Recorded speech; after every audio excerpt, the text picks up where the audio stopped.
Kā izveidot pilnvaru būvniecības lietai? Vispirms būvniecības lietai jābūt reģistrētai būvniecības darba vietā ar jaunu būvniecību. Jāievada vispirms pirmie divi ievadas soļi, tātad būvniecības lietas nosaukums un kurš ir ierosinātājs, lai jūs varētu pilnvarot uz šo te būvniecības lietu, kas ir izveidota. Pēc tam jāiet uz mani dati, pilnvaras un deleģējumi, jāatver būvniecību pilnvaras un deleģējumu sadaļa, un pēc noklusiem arī atverās izsniegtās pilnvaras. Šeit jānospiež poga jauna pilnvara. Pievienot pie pilnvaras var vairākas personas, tikai katra persona pēc tam saņems savu pilnvaru. Ja jūs gribat pilnvarot certificētu būvspeciālistu, kas izstrādā jums būvprojektu, tad šeit izvēlaties tipu atbilstošo certificētas speciālists un tālāk padat vai nu certifikāta numuru, vai nu vārdu uzvārdu, lai no BIS1 reģistra pielasītu šo personu un pievienot pie pilnvaras. Un tā jūs varat arī vai nu vēl kādu certificētu pievienot, vai arī citu fizisku personu.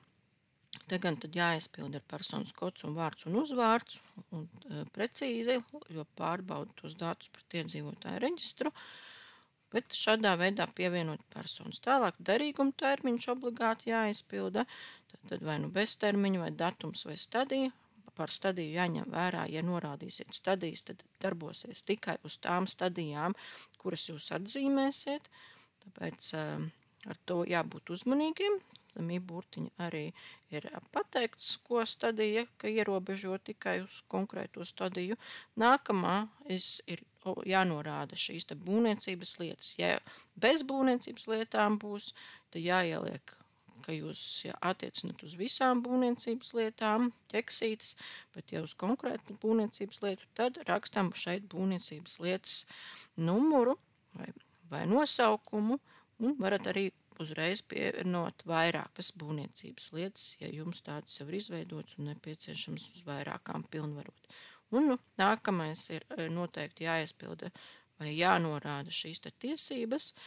Būvprojekta izstrādātājiem vajag tās pirmās tiesības par dokumentu skatīšanos un sagatavošanu un apstiprināšanu, lai projekta daļas var apstiprināt.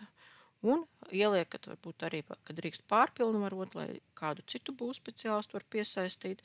Par pārējām tiesībām tad zemī burtiņa apskatāties, kas ir rakstīts, ko tā tiesība dod, un pēc tam tad tālāk apstiprināsiet, saglabāsiet un apstiprināsiet. Pārstāvēt personu kā būvniecības ierosinātāju, to jūs izvērtējat, vai jūs gribat tādu dot, jo tad tā persona varēs iesniegt arī dokumentu vai šo te ieceri jūsu vārdā, pārstāvēt jūs kā ierosinātāju. Tā ir tātad vislielākā tiesība, ko jūs varat piešķirt. Tad jānospiež tātad poga saglabāt un pēc tam arī apstiprināt. Un pēc tam, protams, arī pārbaudiet sarakstā, vai pilnvara ir stājusies spēkā.